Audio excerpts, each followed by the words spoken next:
Alright, कई बार recording start हो समय ऐसा हो सकता है कि आप क्लास के बाहर निकल जाओ, then please join again, that can happen some time. So yeah alright, चलिए मैं स्क्रीन शेयर यहाँ पे कर रहा हूँ.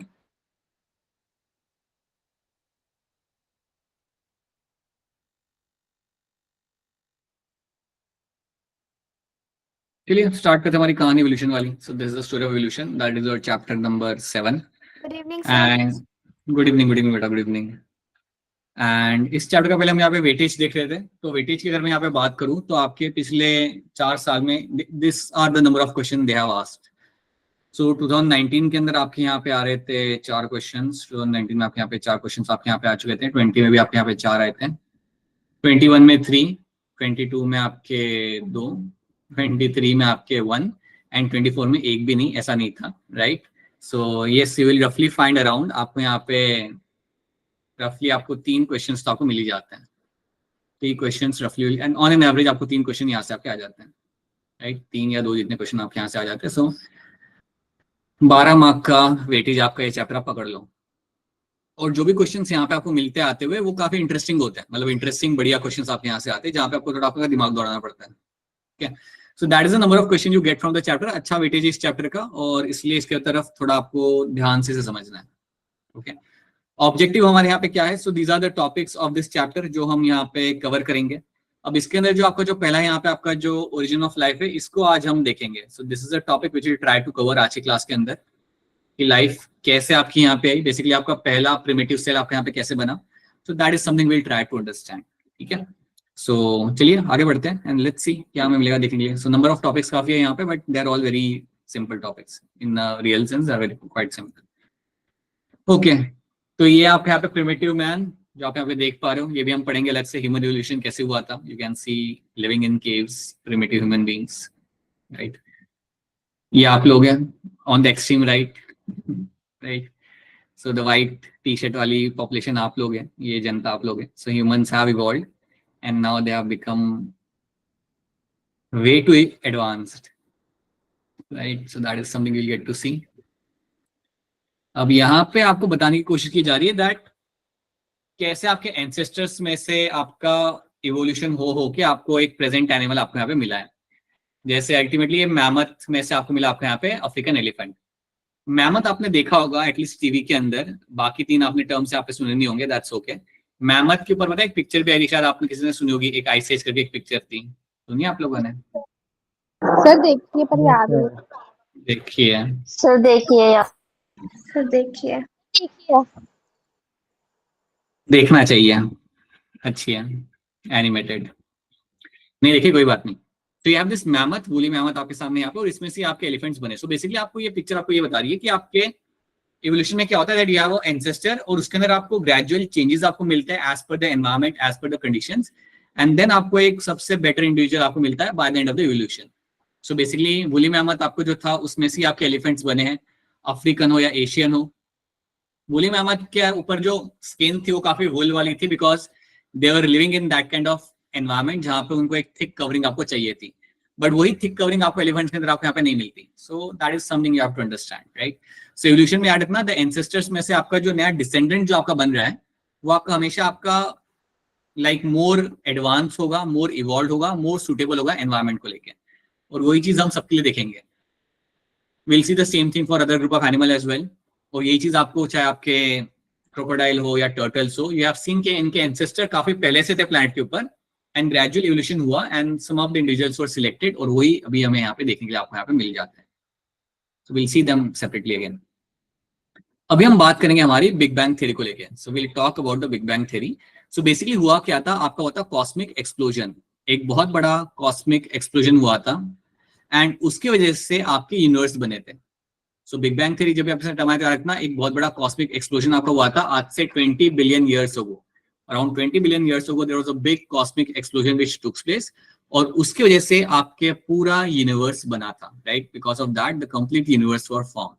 तो ये चीज आपको यहाँ पे याद रखनी है. और जब भी आपका एक्सप्लोजन हुआ था, उससे जो आपका यूनिवर्स बना था वो अभी भी आपका एक्सपांड हो रहा है. It is still expanding right now. So this led to the origin of universe, right, आज से 20 billion years ago, right, and continues to expand even today. आज भी आपका यहाँ पे एक्सपांड कर रहा है. That is still happening right now. Okay. अब जब आपके यहाँ पे यूनिवर्स बना तो यूनिवर्स के अंदर आपको मिलेगा देखने के लिए कि आपके पास हीलियम था एटमॉस्फेयर के अंदर, आपके पास हाइड्रोजन था एटमॉस्फेयर के अंदर। ओके, जब हीलियम और हाइड्रोजन, जब आपका टेम्परेचर कम हुआ, एक्सप्लोजन होने के बाद आपका टेम्परेचर काफी हाई था, बट जैसे जैसे यूनिवर्स का टेम्परेचर कम हुआ तो आपके जो हीलियम और हाइड्रोजन थे ना, वो आपके सेटल डाउन होने चालू हुए, they started settling down because of the gravitation. और जब वो सेटल डाउन होने लगे तो बना फिर आपका वहां पे your Galaxy. So cosmic explosion आपका वहां पे हुआ, यूनिवर्स आपका यहाँ पे एक्सपांड कर रहा है, एंड टेम्परेचर अभी आपका यहाँ पे धीरे धीरे करके नीचे जाएगा, पहले हाई था, then it will start going down over there. अब जब आपका टेम्परेचर नीचे जा रहा है, then what will happen, helium and hydrogen आपके यहाँ पे like they will settle down, they will condense, and इनकी वजह से अल्टीमेटली क्या होगा कि अब आपकी बनेगी आपकी यहाँ पे गैलेक्सी।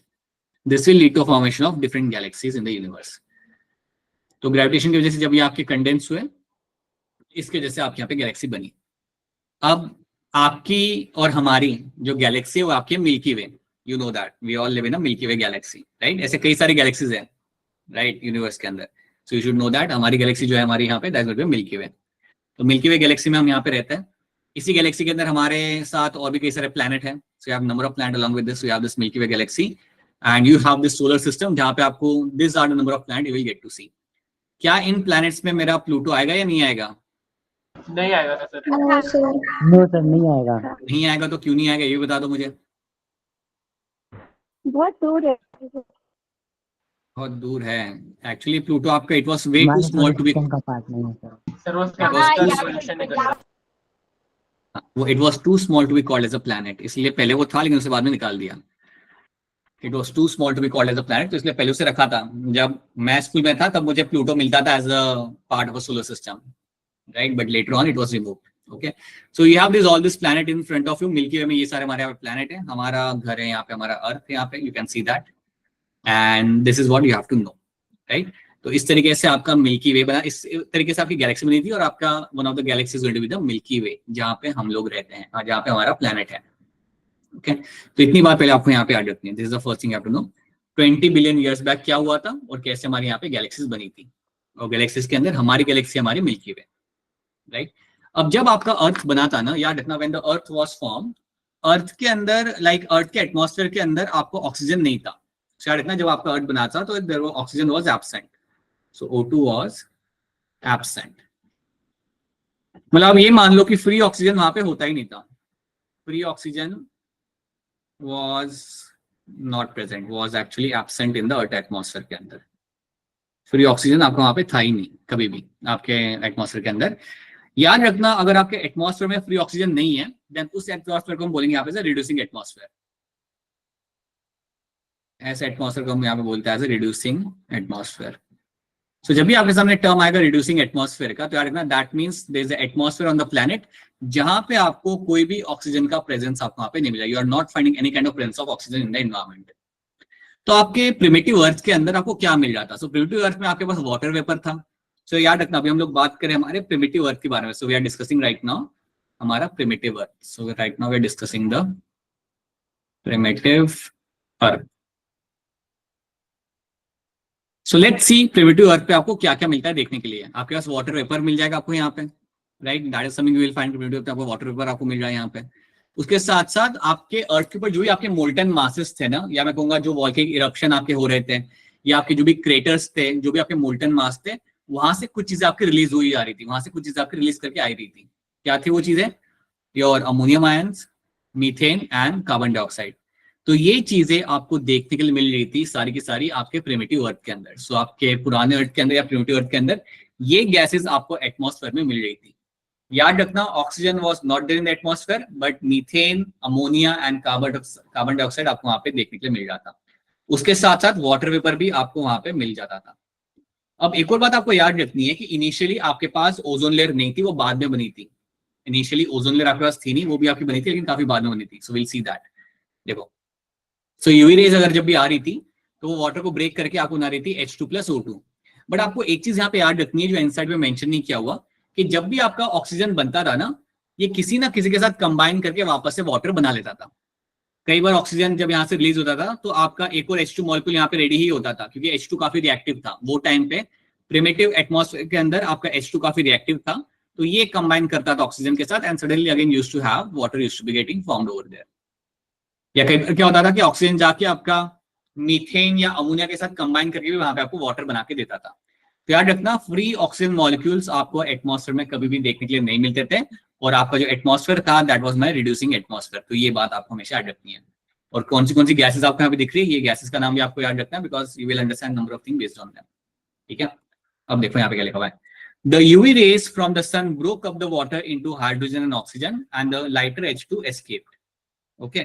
और ये एक और चीज आपको यहाँ पे याद रखनी है जो इनसाइड में मेंशन नहीं किया हुआ, इवन तो आपका H2 एस्केप करता था, H2 was very reactive, it was very reactive. तो जब भी आपके कांटेक्ट में आता था ऑक्सीजन के, it used to form water rapidly.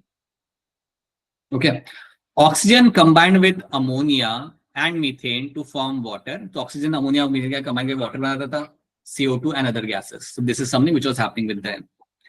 Ozone layer was formed. Ozone layer भी आपकी बाद में बनी थी, याद रखना। ओजोन लेयर मतलब आपकी O3, ओजोन लेयर मतलब आपके यहाँ पे O3, ये भी आपकी बनाई गई थी, लेकिन इनिशियल स्टेज पे O3 नहीं था। इनिशियल स्टेज पे आपके अर्थ के आसपास प्रोटेक्टिव कवरिंग आपके यहाँ पे नहीं थी। There was no protective covering surrounding the earth initial stage पे।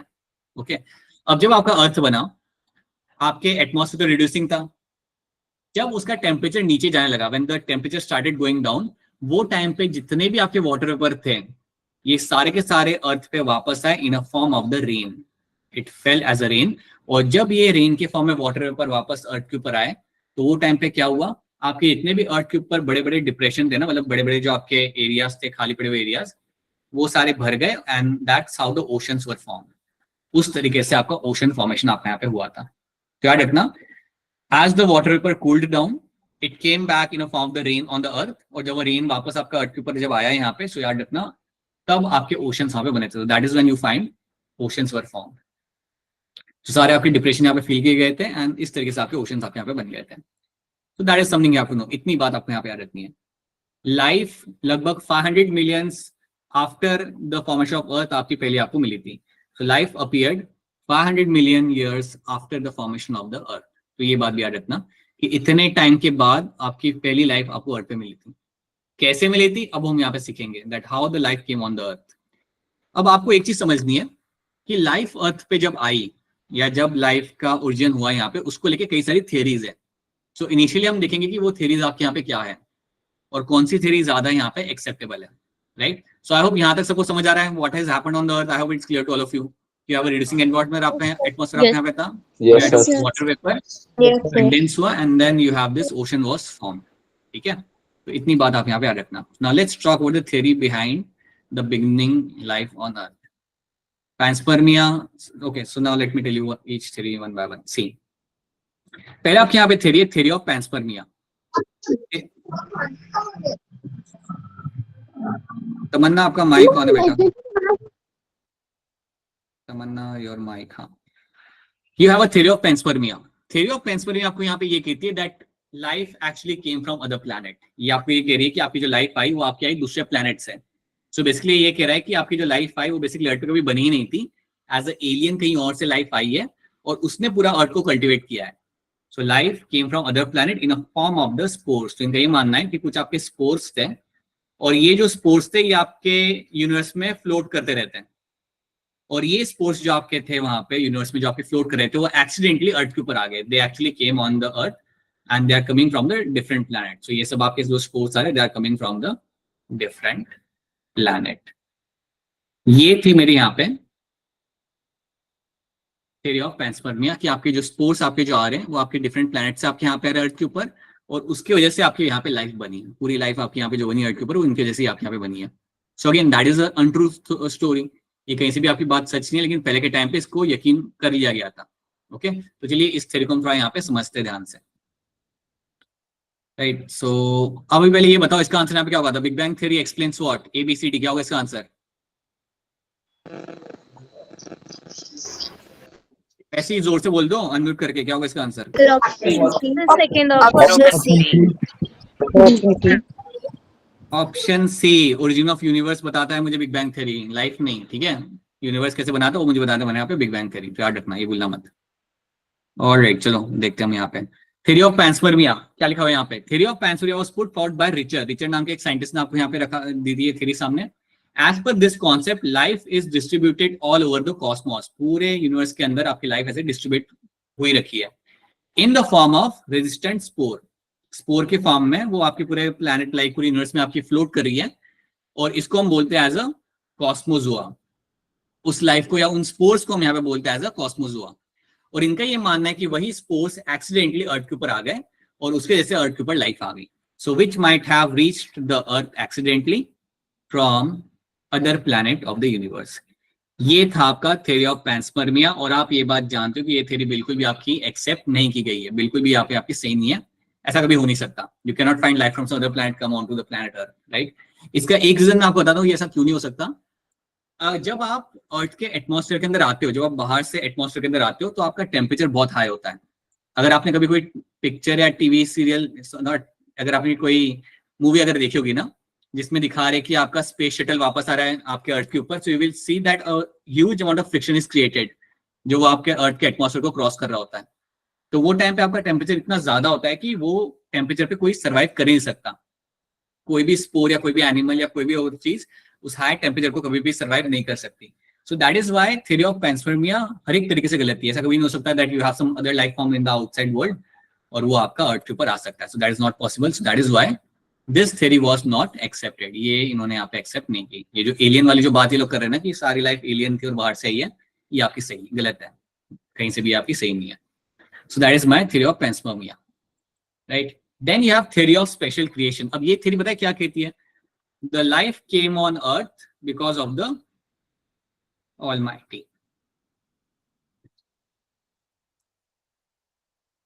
Because of God, the life came on earth. इनका ये मानना था, ये थ्योरी का ये कहना था यहाँ पे कि आपकी जो लाइफ है प्लैनेट पे वो स्टार्टिंग से वैसी की वैसी ही है। मतलब जब आप प्लैनेट बना था तभी भगवान ने cows, buffaloes, frog, snake, plants, हर चीज पहले से बना के रखी थी। So it is called as my theory of special creation. और ये थ्योरी को आपका सपोर्ट दिया था स्पेनिश प्रिंस ने, जिनका नाम था फादर सुरेस। प्रिंस कह रहा है डायनासोर, हाँ डायनासोर भी फादर सुरेस कह रहा है डायनासोर भी पहले से ही था, देन बकरियों को देख के डायनासोर एक्सटिंक्ट हो गए। So Spanish prince father Suarez was the greatest supporter of this particular theory, right. All living organisms that we see today were created as such. मतलब वो वैसे के वैसे बना के रख रहे थे और वैसे के वैसे वो आपको अभी तक यहाँ पे देखने के लिए मिल जाए, ऐसा मानना था थ्योरी ऑफ स्पेशल क्रिएशन का। सिंपल सी बात है, हमारे जो यहाँ पे फादर सुरेश थे, इनका साइंटिफिक बैकग्राउंड से कोई नाता था नहीं, तो इसलिए उन्होंने यहाँ पे ये थ्योरी सामने रखी थी जिसका कोई रिलेशन है नहीं साइंस के साथ, राइट। बट आपको याद रखना है, जब भी आपके आगे सामने आएगा theory of special creation, it was given by almighty ने सारी लाइफ यहाँ पे बना के रखी थी, दैट्स व्हाट दे सेड। और वो टाइम पे लोगों ने बिलीव भी कर लिया, ठीक है यही होगा ये भी ठीक ही है। So that was my theory of special creation, याद रखना, okay? Then you have spontaneous generation. अब ये मैं आपको समझा spontaneous generation वाली theory आपको यहाँ पे क्या कहती है। लोगों का ये मानना था, और लोग काफी स्ट्रांगली बिलीव करते थे, उनका ये मानना था कि अगर एक रॉटन मीट हो, अगर एक रॉटन मीट हो, मतलब कोई अगर एक मीट का टुकड़ा हो जो सड़ रहा हो, तो रॉटन मीट में से आपको बन के मिलेंगी आपकी फ्लाइज। इनमें से फ्लाइज बन के आपके बाहर निकलेंगी। मतलब यहाँ पे आप थोड़े दिनों के बाद आप देखोगे तो वहां पे एक तो लार्वा होंगे फ्लाइज के, और उनमें से फिर फ्लाइज बन के बाहर निकलेगी। ये लोगों ने ऑब्जर्व किया था, राइट। फिर लोगों ने ऑब्जर्व किया था कि जहां पे आपका मड होता है ना, जहां पे आपका कीचड़ होता है, फिर you have a rotting mud, या जहां पे कीचड़ होता है, वहां पे हमें फ्रॉक्स बनते हुए मिल जाते हैं।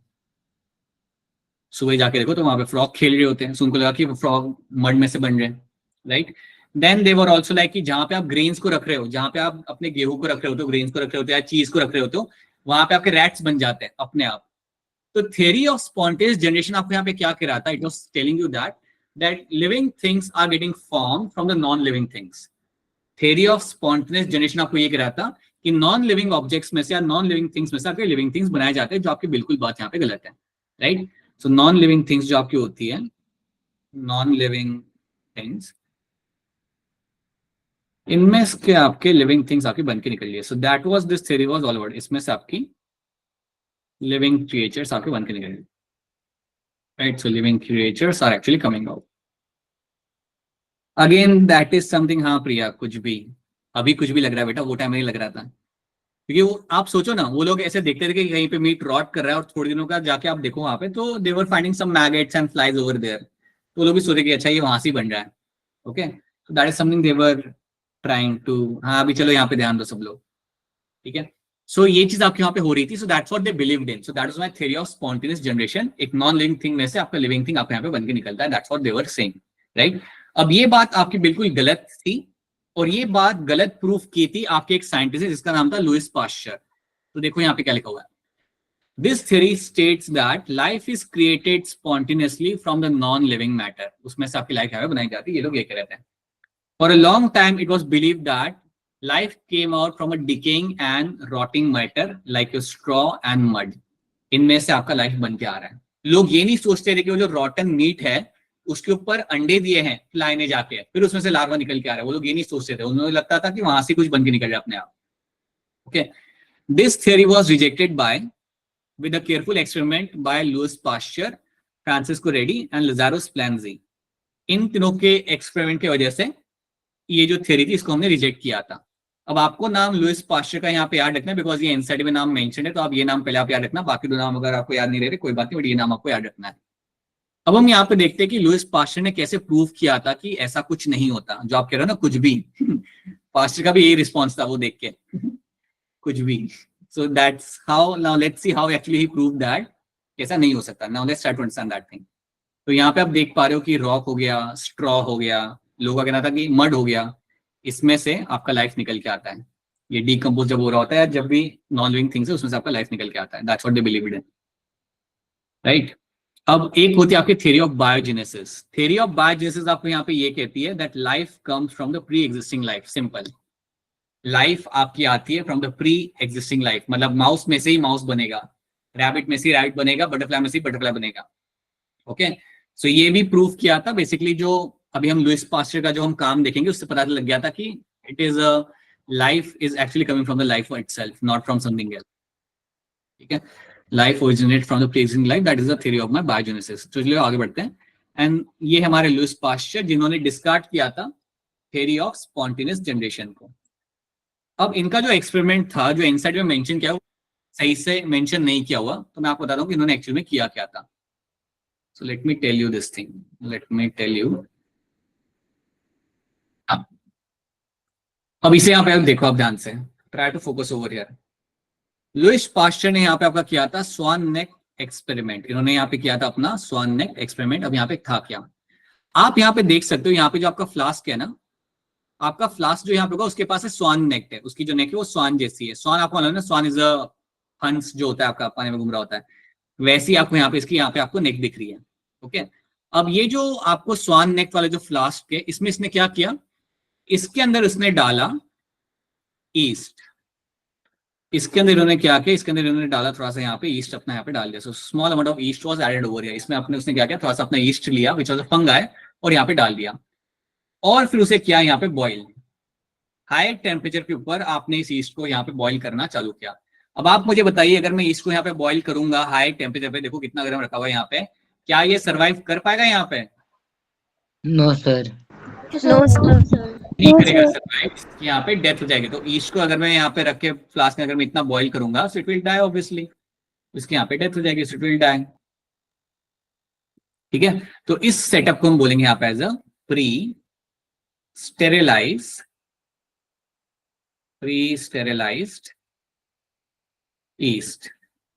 प्री स्टेरिलाइज्ड ईस्ट का मतलब यहाँ पे कि इसको हमने मार दिया है, इसको हमने बिल्कुल खत्म कर दिया है, और जो फ्लास्क के अंदर जो कुछ भी है वो नॉन लिविंग थिंग है। अब लिविंग थिंग वहां पे ही नहीं, मतलब आपका ईस्ट वहां पे डेथ हो चुकी है उसकी, राइट। सो इसको प्री स्टेरिलाइज ईस्ट हम यहाँ पे इसे बोलेंगे, प्री स्टेरिलाइज कंडीशन को हम यहाँ पे बोल सकते हैं। ये हमने यहाँ पे कर लिया। अब पास्चर ने क्या ऑब्जर्व किया, ये करने के बाद after doing this he actually waited for some time, उसने क्या किया, ये उसने करके वहां पे रख दिया, और कुछ उसने 7-8 दिन तक वेट किया। 7-8 दिन वेट करने के बाद उसने क्या देखा कि कोई ग्रोथ आपको यहाँ पे नहीं मिली, there was no growth in that particular solution. ये जो आपका सॉल्यूशन यहाँ पे था, इसके अंदर आपको कोई भी ऑर्गेनिज्म ग्रो करते हुए आपको यहाँ पे नहीं मिल जाता, you are not finding anything growing over there. तो ऐसा क्यों हुआ? ऐसा इसलिए हुआ, ये जो आपकी नेक है ना, नेक, इस नेक को पास करके माइक्रोब्स अंदर नहीं जा सकते। मैं आपको समझाता हूँ। आप सोचो कि यहाँ पे आपके कुछ माइक्रोब्स हैं, यहाँ पे आपके पास है कुछ माइक्रोब्स, अगर ये माइक्रोब्स अंदर जाते हैं, इस स्वान नेक से अगर ये लोग अंदर जाते भी है ना, ये थोड़ा अंदर जाके यहाँ पे अटक जाएंगे। स्वान नेक क्या करती है, माइक्रोब्स को अंदर जाने नहीं देती। इसका जो बिल्डअप होता है वो इस तरीके से होता है कि वो माइक्रोब्स को रोक देती है, वो अंदर नहीं जा पाता है। सो स्वान नेक के अंदर माइक्रोब्स जाएंगे तो यहाँ पे अटक जाएंगे। अब क्योंकि मैंने माइक्रोब्स अंदर जा ही नहीं पाए, तो आपके ये जो सोल्यूशन है ना ईस्ट वाला, इसके अंदर आपको कोई ग्रोथ होते हुए आपको यहाँ पे मिला ही नहीं। यहाँ पे मतलब कोई दूसरा माइक्रोब आके ग्रो किया ही नहीं, क्योंकि वो अंदर ही नहीं जा पाया। आपके माइक्रोब बाहर से अंदर जा ही नहीं पाए, so that why there was no growth. So अगर बाहर से कोई चीज अगर अंदर जा नहीं रही, तो आपको यहाँ पे कोई भी ग्रोथ होते हुए आपको यहाँ पे नहीं मिल रहा। अब उसने क्या किया, ये तो उसने एक बार ये रन कर लिया, देख लिया कि नहीं यहाँ पे ग्रोथ नहीं हो रहा, और वो जानता है क्यों नहीं हो रहा, बिकॉज स्वान नेक के अंदर सारे माइक्रोब्स यहाँ पे ट्रैप हो रहे हैं। So they are all getting trapped over here. ये सारे के सारे यहाँ पे आपके ट्रैप्ड है, ठीक है। अब उसने क्या किया, उसने सेम सेटअप वापस लिया, वापस उसने सेम चीज यहाँ पे की। उसने यहाँ पे ईस्ट को लिया, वापस ईस्ट को लेने के बाद उसको बॉइल किया, so they were all killed, right. Again उसके पास प्री फर्टिलाइज्ड ईस्ट आपके पास यहाँ पे रेडी है, सॉरी प्री स्टेरिलाइज ईस्ट आपके यहाँ पे रेडी है।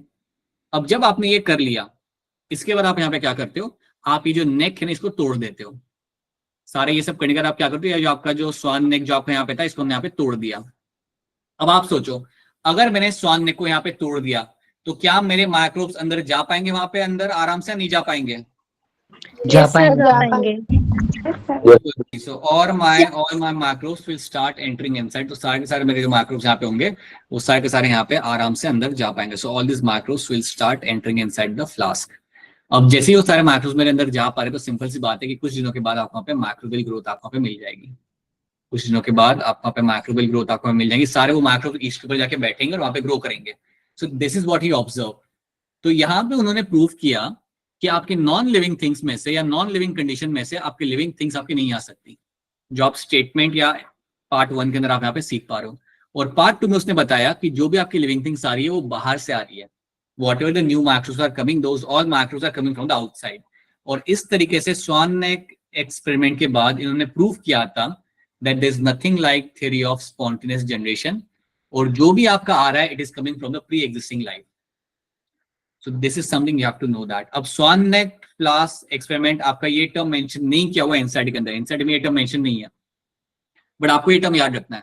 You have to know this term, क्योंकि अगर इनसाइड अगर आपको नीट एग्जाम अगर ये आता है मैच द फॉलोइंग के अंदर, या अगर ये टर्म आता है तो याद रखना it is done by my Lewis pasture, और आपको ये कहानी याद रखनी है। तो अब मुझे बता दो, क्या ये वाली स्टोरी आपको यहाँ पे समझ आ रही है? Is this story clear to all of you? Yes, sir. Yes, sir. मालूम नहीं चाहिए, कोई चीज समझ नहीं आया तो पूछ लेना, ठीक है। So now you have this theory of biogenesis, जो आपको यहाँ पे यही कह रहा है। Theory explains that the existing living organisms originated from the pre-existing living beings. पुराने living beings में से आपके living beings आपके यहाँ पे आ रहे हैं, and not from the non-living entities. Okay? और to prove the biogenesis and to disapprove the abiogenesis, abiogenesis मतलब theory of spontaneous generation. The following experiment were performed, और ये हम यहाँ पे बात कर रहे हैं again that the same thing Lewis pasture के experiment के हम यहाँ पे बात करते हैं। So that was my theory of biogenesis. Simple, very simple. तो ये हमने यहाँ पे हमारी theories देख ली। याद रखना, theory of panspermia, theory of spontaneous creation, theory of your special creation and theory of biogenesis, जो ज्यादा सेंस करती है। theory of biogenesis सिंपली आपको ये बता रही है कि आपका life is coming from the pre existing life, simple, right. अब हम पता करेंगे कि प्लैनेट पे लाइफ कैसे आई। हमारा आइडिया ये है, या हमें ये पता करना है कि प्लैनेट पे लाइफ कैसे आई या कैसे बनी होगी, वो भी हम यहाँ पे समझना है, ठीक है। थ्योरीज हमने देख ली, now let's understand what how the life must have came on the planet. तो चलिए let's talk about my theory of chemical evolution. अब हम इसकी बात करते हैं। तो अब यहाँ से जो हम बात करेंगे वो एक्सेप्टेड है। अब यहाँ पे जो बातें की जा रही है वो एवी नहीं है, ठीक है। यहाँ से जो हम डिस्कस करेंगे that is something which has been very much accepted over here, ठीक है। जिसको हम यहाँ पे देखते हैं, let's try to see what will be happening in this. So now when we discuss theory of chemical evolution, तो आपको पहली चीज याद रखनी है, ये आपको दिया गया था by my Oparin and Haldane। Oparin and Haldane ने ये थ्योरी आपको यहाँ पे दी थी। So Oparin and Haldane actually gave us the theory of chemical evolution। क्या बोला था इन लोगों ने, अब इसको आराम से समझते हैं। इनका ये कहना था कि प्रिमिटिव अर्थ के ऊपर थे आपके reducing atmosphere, right. So you had a reducing atmosphere. जब भी आपके सामने टर्म आ रहा है रिड्यूसिंग एटमॉस्फेयर का, आप समझ जाते हो कि यहाँ पे आपको ऑक्सीजन नहीं होगा। So there is going to be no oxygen over there, right. ये मैं बार बार मेंशन नहीं करूंगा, आप समझ जाना कि अगर मैं लिख रहा हूँ reducing atmosphere then there is no oxygen on the planet, that's one thing you have to know. Second thing आपको यहाँ पे याद रखनी है, दूसरी बात आपको यहाँ पे याद रखनी है, इस एटमॉस्फेयर में क्या क्या मिलता था। So in this atmosphere you are having something like your you're having methane, you're having your ammonia, आपके पास यहाँ पे H2 था, आपके पास यहाँ पे आपका CO2 था, right. So number of things were there in the atmosphere, reducing atmosphere, लेकिन ऑक्सीजन आपके यहाँ पे नहीं था, राइट। ये बात ओपरेन हार्डल ने काफी क्लियरली बोली थी, this is something we will get to see. उनका ये मानना था कि ये जो चीजें आपको यहाँ पे दिख रही है ना, इनको मिक्स करके आप कुछ बायोमोलिक्यूल्स बना सकते हो। इनको यूज करके you can actually make some biomolecules. So you are having all this things in the atmosphere, और इनको यूज करके आप कुछ ना कुछ बायोमोलिक्यूल बना सकते हो। लेकिन आप पहली चीज याद रखना, ये सारी चीजें आपके एटमॉस्फेयर के अंदर थी। अभी क्या हो रहा था ना कि आपका जो रिड्यूसिंग एटमॉस्फेयर था, जो आपका प्लैनेट था, जब आपका टेम्परेचर नीचे जाने लगा, सो प्रिमिटिव अर्थ के अंदर, सो आपके प्रिमिटिव अर्थ पे जब आपका टेम्परेचर नीचे गया, when there was a decrease in temperature, when there was a decrease in temperature, तो जब आपका टेम्परेचर वहां पे डिक्रीज होने लगा, तो याद रखना कि आपका रेनफॉल वहां पे स्टार्ट हुआ। आपका रेनफॉल वहां पे स्टार्ट हुआ, या मैं कहूंगा आपके जो वाटर वेपर थे, they were getting coming back on the planet in a form the rain. So there was a rainfall, आपका रेनफॉल वहां पे स्टार्ट हुआ, राइट। और जब आपकी रेनफॉल आपको वहां पे स्टार्ट हुआ, जिससे हमारा ओशन पूरा फिल हुआ था, जब रेनफॉल आपको वहां पे स्टार्ट होता है, याद रखना कई सारे सॉल्ट्स और कई सारे ऑर्गेनिक मैटर आपके आ गए थे ओशन के अंदर। सो because of the rainfall what happen, many salts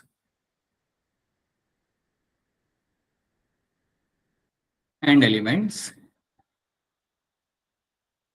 came into the ocean, came into oceans।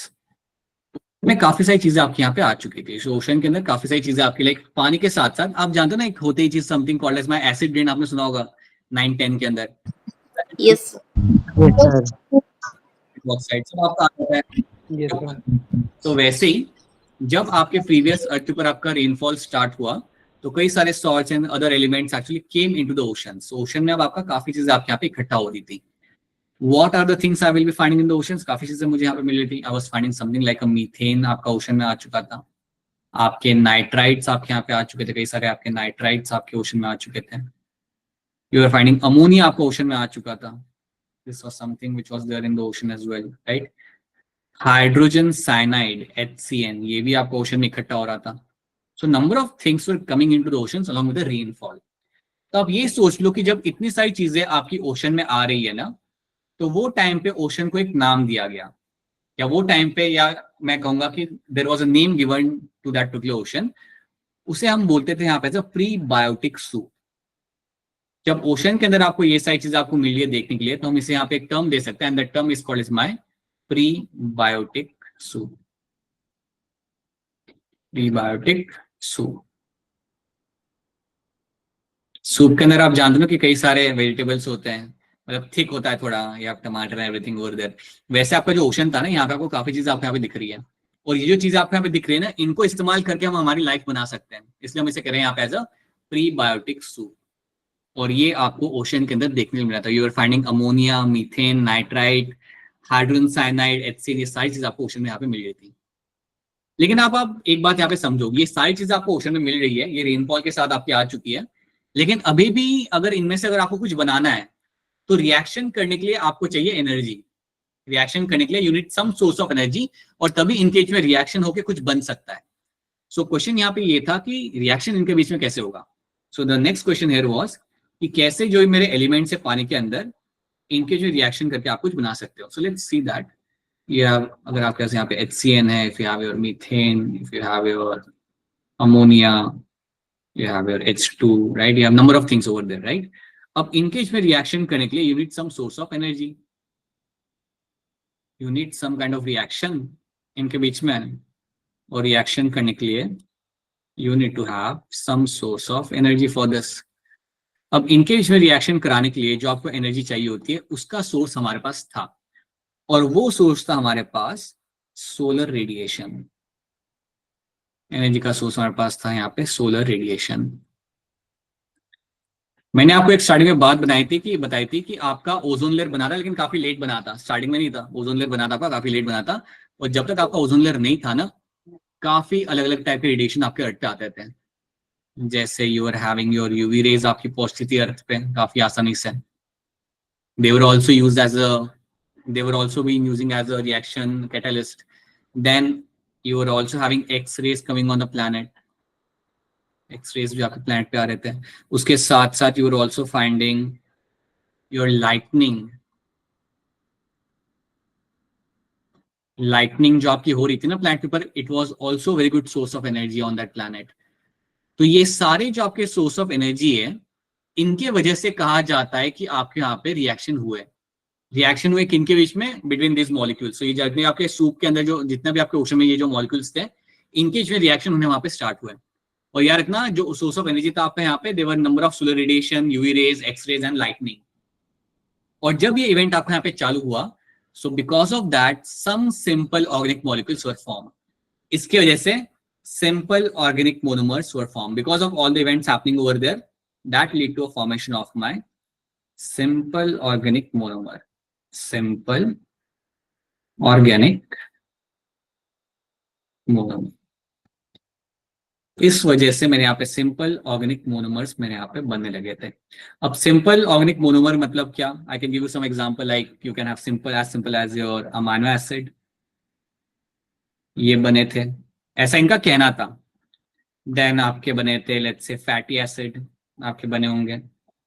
Similarly आपके सिंपल शुगर या न्यूक्लिक एसिड आपके बने होंगे, या न्यूक्लियोटाइड्स आपके बने होंगे, राइट। सो सिंपल मोनोमर आप समझो इस बात को कि सिंपल यूनिट्स आपके यहाँ पे बनने लगे थे because of the reaction happening in the ocean. अब ये सारी चीजें जो आपकी हो रही थी, this was all happening in the ocean. याद रखना, ये सब जो आपके यहाँ पे हो रहा है, this is all happening in the ocean, right. ये थी आपके यहाँ पे थ्योरी ऑफ केमिकल इवोल्यूशन।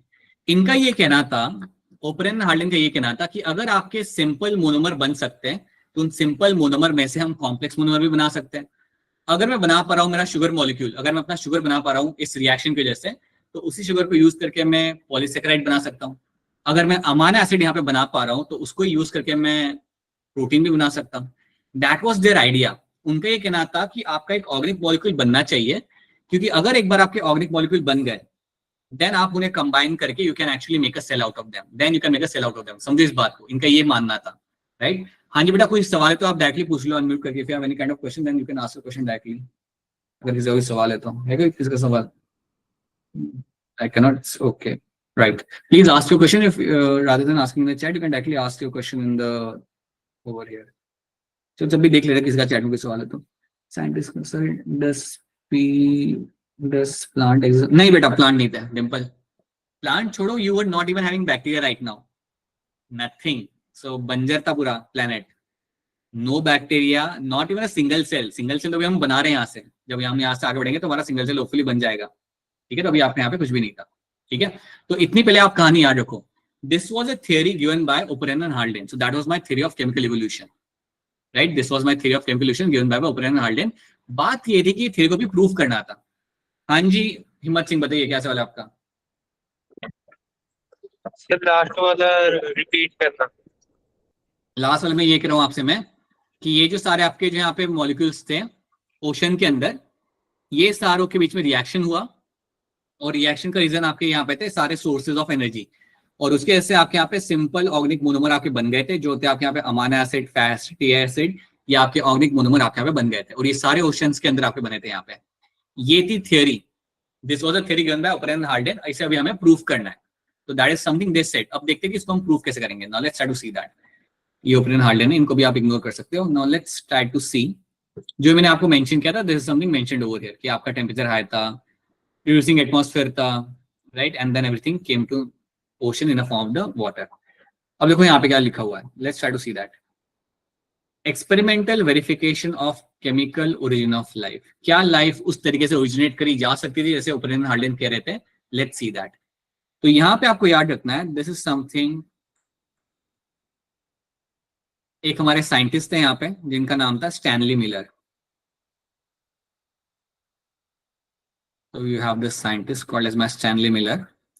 अब इन्होंने क्या किया उसको हम यहाँ पे समझेंगे। स्टैनली मिलर ने किया एक बहुत ही वेल नोन एक्सपेरिमेंट जिसका नाम था यहाँ पे मिलर्स एक्सपेरिमेंट। मिलर्स एक्सपेरिमेंट, और ये मिलर्स एक्सपेरिमेंट उन्होंने यहाँ पे किया था इन द ईयर ऑफ 1953। ये काम इन्होंने यहाँ पे किया था कौन से साल में? In the year of 1953। अब स्टैनली मिलर ने यहाँ पे क्या किया था उस चीज को आप यहाँ पे समझो। स्टैनली मिलर ने बनाया था एक ग्लास एपरेटस। इन्होंने क्या सोचा कि जो भी ओपेरेन हाल्डेन ने बोला है उसको मैं प्रूफ करूंगा कि वो जो कह रहे हैं वो बात सही है। उसको मैं प्रूफ करूंगा, उसको मैं चेक करूंगा कि जो भी उन्होंने वहां पे बोला है थ्योरी के अंदर क्या वो चीज सही में है या नहीं है, वो इन्हें यहाँ पे प्रूफ करना था। So what he did, he created a glass chamber.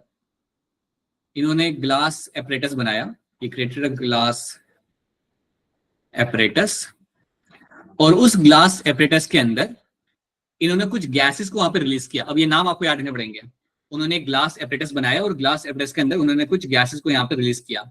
Those gases were something like your ammonia, methane and H2। ये याद रखना कि ये तीन गैसेस को उन्होंने वहां पे रिलीज किया और उसके साथ साथ वहां पे उन्होंने मेंटेन किया एक वाटर वेपर को। जैसे प्रिमिटिव अर्थ का एटमॉस्फेयर था ना, वही उन्होंने यहाँ पे मेंटेन किया। ऑक्सीजन आपको यहाँ पे नहीं मिलेगा। याद रखना, एक ग्लास एपरेटस उन्होंने लिया यहाँ पे और उसके अंदर ये सारी गैसेस को उन्होंने वहां पे रिलीज किया। And he also maintain the water vapour in that environment. ये सब करने के बाद उन्होंने वहां पे उसका टेम्परेचर बढ़ा दिया और टेम्परेचर वहां पे उन्होंने कर दिया उसका अराउंड 800 डिग्री सेल्सियस, राइट। इसके साथ साथ आपको यहाँ पे याद रखना है, ये तो आपको यहाँ पे टेम्परेचर हो गया जो उन्होंने वहां पे मेंटेन किया। इसके साथ साथ याद रखना that he even kept 2 electrodes over there. वहां पे उन्होंने कुछ इलेक्ट्रोड्स वहां पे प्लेस किए।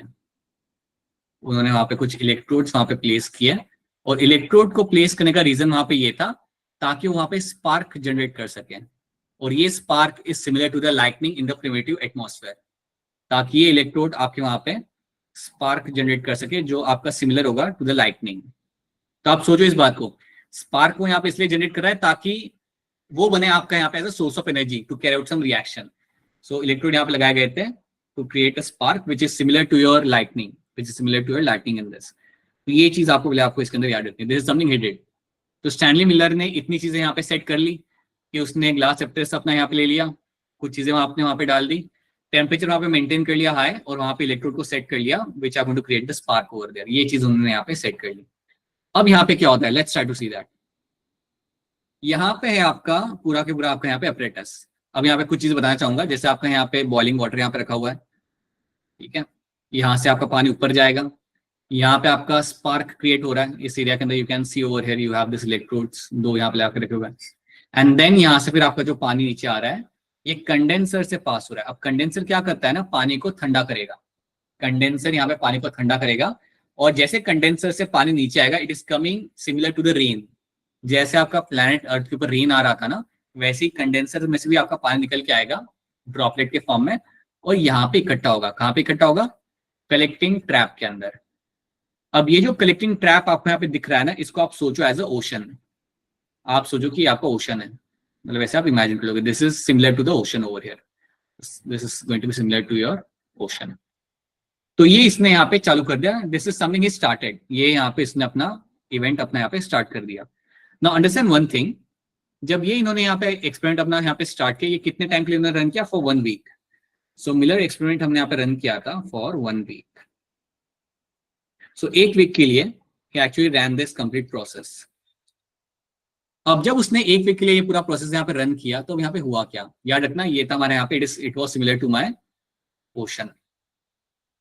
It was similar to my, ये ओशन नहीं, it was similar to my ocean, ठीक है। अब जब उसने ये 1 हफ्ते के लिए एक्सपेरिमेंट यहाँ पे उसने अपना रन किया, ये सब मिक्स करने के बाद उसने क्या ऑब्जर्व किया? उसने आके देखा कि ये जो मेरा जो कलेक्टिंग एरिया था ना, यहाँ पे मुझे मिला था कई सारा ब्लैक कलर का टार। ये जो मेरा जो कलेक्टिंग एरिया जो मेरा यहाँ पे था, इसके अंदर he was able to see some amount of black tar. इसमें काफी अच्छे अमाउंट में आपको यहाँ पे ब्लैक टार देखने के लिए आपको यहाँ पे मिल रहा था। और जब उसने यहाँ पे ब्लैक टार को देखा और उसने उसे सही से एनालाइज किया, he did some right analysis in the tar, उसने देखा कि इसके अंदर है क्या। तो उसने ऑब्जर्व किया, इसके अंदर उसे मिली थी 3 चीजें, हेलेनिन, glycine and your aspartic acid. ये 3 है आपके यहाँ पे amino acid. This 3 amino acid he was able to see in that tar. So ये जो आपको जो ब्लैक कलर का जो आपको यहाँ पे टार मिल रहा था, इसके अंदर आपको ये 3 अमाइनो एसिड देखने के लिए वहां पे मिले थे. So this 3 amino acid were observe in this particular tar. और जब उन्होंने इसको यहाँ पे ऑब्जर्व किया, उसको पता चल गया कि जो भी आपका ओपरेन एंड हार्डन ने बोला था, वो बात आपके यहाँ पे सही थी. बिल्कुल आपके रिड्यूसिंग एनवायरमेंट के अंदर आपके ऑर्गेनिक बायोमोलिक्यूल्स बन सकते हैं, या मैं कह सकता हूं आपके ऑर्गेनिक सिंपल मॉलिक्यूल्स आपके यहाँ पे बनाए जा सकते हैं. और वही चीज आपको यहाँ पे बनती मिली थी. तो आपको याद रखना है, these 3 amino acid were form. और जैसे ही उसे इनका प्रेजेंस वहां पे मिला, उसने बोला कि जो भी ओपरेन एंड हार्डन ने बोला था, दैट इज वेरी ट्रू. इस तरीके से आपके ऑर्गेनिक सिंपल मॉलिक्यूल्स बिल्कुल आपके बन सकते हैं. और अगर आपके ऑर्गेनिक सिंपल मॉलिक्यूल्स बन सकते हैं, तो आप ये बात को समझिए कि इनको इस्तेमाल करके आप कॉम्प्लेक्स ऑर्गेनिक मॉलिक्यूल्स भी आप यहाँ पे बना सकते हो. They can also turn into the complex organic molecule, and that is your pathway towards forming a cell. तो ये चीज आपको यहाँ पे याद रखनी है. आपके लिए इंपॉर्टेंट ये है ये जानना कि किस टेम्परेचर पे इसे किया गया था, क्या क्या चीजें इन्होंने यूज की थी. सब कुछ मत लिख देना. Ammonia, methane, H2 and water vapour. और ये सब यूज करके उसे यहाँ पे आपके 2-3 अमाइनो एसिड आपको यहाँ पे मिल गए थे. अब आपको यहाँ पे एक और चीज समझनी है. मिलर ने क्या किया, एक बार उसे एक काम करते हैं कि मैं इसे वापस से रन करता हूं विदाउट इलेक्ट्रोड्स. उसने पूरा प्रोसेस रन किया पूरे 1 और हफ्ते के लिए विदाउट इलेक्ट्रोड्स, और उसने देखा कि कोई भी अमाइनो एसिड वहां पे नहीं बन रहा था. दैट इटसेल्फ मींस कि लाइटनिंग का काफी स्ट्रॉन्ग इंपैक्ट था रिएक्शन करने के लिए. बिना लाइटनिंग के the source of energy was not coming, and that was very essential for making those amino acid. तो आप समझ सकते हो कि प्रीवियस एनवायरमेंट के अंदर जो भी वो लोग बात कर रहे थे ना, solar radiation, lightning, it was very important for formation of a single organic molecule, simple organic molecules. तो ये बात आपको यहाँ पे याद रखनी है. अब मुझे बताओ, क्या ये वाली कहानी आप सबको यहाँ पे समझ आ रही है? Are these 2 slides clear to all of you? Yes, sir. Yes, sir. Yes, sir. Yes, sir. Confusion या कुछ हो then please let me know. अगर कोई चीज समझना है ना then please let me know. तो ये इवेंट आपके यहाँ पे हो गया. और अगर मैं आपको एक बात बताऊं ना, आपके प्लैनेट के ऊपर कई सारे मीटेओराइट्स आपके पहले आ चुके हैं. So you have some asteroids and meteorites आपके प्लैनेट पे गिर चुके हैं, और कई बार गिरते भी है, छोटे छोटे आके गिरते भी प्लैनेट के ऊपर. तो साइंटिस्ट ने कई बार देखा है those meteorites do have some amount of organic matter. तो ये जो ये लोग कह रहे हैं ना, ये बिल्कुल पॉसिबल है, ये बिल्कुल हुआ होगा, because we have seen some meteorites having some kind of organic matter in them. Simple molecules आपको मिल जाते कई बार. So it is possible to have something getting formed non living या inorganic content में से, ये बन सकता है बिल्कुल. तो ये चीज हमारे यहाँ पे हो गई. अब पता है आपको यहाँ पे क्या समझना है? अब आपको यहाँ पे ये देखना है कि इसमें से मेरा सेल कैसे बनेगा. अभी तक मेरा सेल नहीं बना है. I have done number of things, लेकिन मेरे यहाँ पे सेल नहीं बना है. So let's see अब मेरा यहाँ से सेल कैसे बनेगा. तो याद रखना क्या क्या था इस साइंटिस्ट ने, you have to know this thing very clearly. उसके अलावा याद रखना whatever they said, Open and Halden, they were the one who gave us the theory of chemical evolution. So याद रखना they are the one who actually gave us the theory of chemical evolution. Theory of, और ये बिल्कुल accepted है, theory of chemical evolution.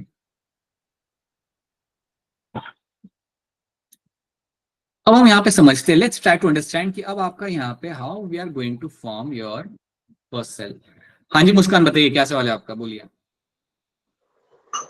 Sir जब वहाँ पे oxygen नहीं था तो ये H2O और CO2 कहाँ से आया? नहीं था तो आपका see what that's what I have told you. आपके CO2 एंड मीथेन, राइट, ये जो आपके गैसेस थे आपके आ रहे थे फ्रॉम द मोल्टन मास. जो आपके प्लैनेट पे जो आपके जो मोल्टन मासेस थे ना, वॉल्केनिक इरप्शन जो आपके हो रहे थे प्लैनेट के ऊपर, इनमें से कुछ गैसेस आपकी रिलीज हो रही थी and they were getting activated in the atmosphere. ये आपके एटमॉस्फेयर में आ रहे थे. तो इसलिए हमने पहले स्लाइड पे मेंशन किया था you have the molten masses on the planet, और उनमें से ये सारी आपकी गैसेस आपके यहाँ पे आ रही थी. Even your ammonia, methane, CO2 and number of other gases in the atmosphere were coming from the molten masses.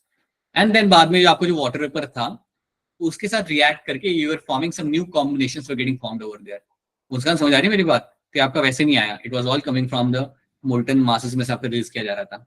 And इसलिए हमारा जो एनवायरमेंट वहां पे था वो बिल्कुल आपका रिड्यूसिंग था with no oxygen over there. समझ आया मुस्कान? Yes sir. तो ये एक चीज आपके यहाँ पे हो गई. हमने यहाँ पे हमारा प्रूव किया कि आपके मॉलिक्यूल्स आपके बन सकते हैं. अब देखो हम यहाँ पे क्या करेंगे. So now if you have a simple molecules, if you have a simple organic molecules, अगर आपके पास सिंपल ऑर्गेनिक मोनोमर है, सिंपल ऑर्गेनिक मोनोमर बोलूँ तो लाइक योर ग्लूकोज हो गया, right, something like your, let's say something like your glucose और something like your amino acid.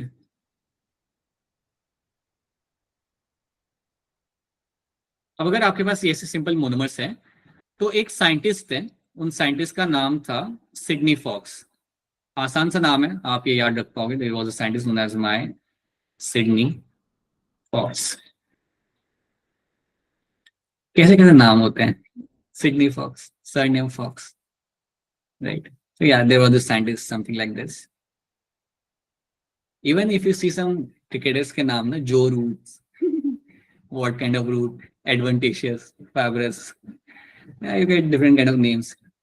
So you have the Sidney Fox नाम के यहाँ पे एक साइंटिस्ट आपके यहाँ पे, और ये जो आपके यहाँ पे साइंटिस्ट है ना, he was the one who actually told us कि आपके जो सिंपल ऑर्गेनिक मोनोमर है, इफ यू हीट देम, अगर आप यहाँ पे थोड़ा हाई टेम्परेचर अगर आप प्रोवाइड करो, आपके सिंपल ऑर्गेनिक मॉलिक्यूल जो मोनोमर जो आपके यहाँ होता है, अगर आप यहाँ पे थोड़ा सा हाई हीट अगर प्रोवाइड करो, if you provide the heat to them, if you provide some high temperature, then they can convert into complex organic molecules. They can turn into a, so what you will find है, अगर simple monomer अगर आपके यहाँ पे है आपके पास, so they will show polymerization.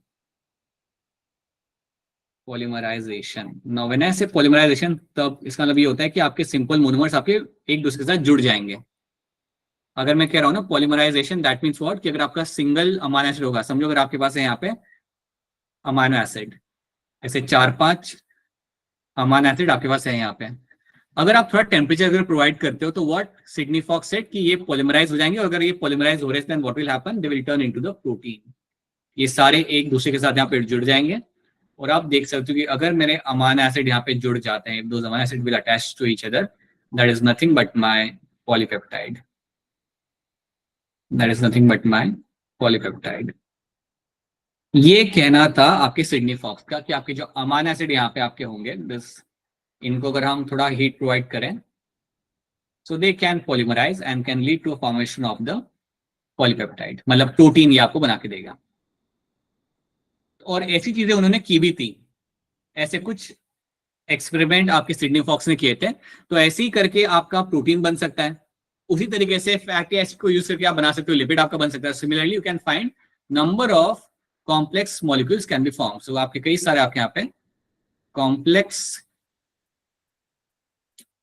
Polymers, और I could say या complex polymer can be form, can be form. अब जब मैं यहाँ पे कॉम्प्लेक्स पॉलीमर आपको लिख रहा हूं, तो आप सिंपल एग्जांपल अपने याद रख सकते हो, something like your proteins, something like your lipid, something like your nucleic acid. ये आपके सारे बनाए जा सकते हैं from the simple organic monomers से, उनको यूज करके आप ये सब आप यहाँ पे बना सकते हो। तो प्लीज ये सब भूलना मत। अगर मैं यहाँ पे लिख रहा हूँ complex polymer can be form, then that means I am talking about my proteins, आप यहाँ पे बनाए जा सकते हैं। You can make your lipids, similarly you can also make your nucleic acid.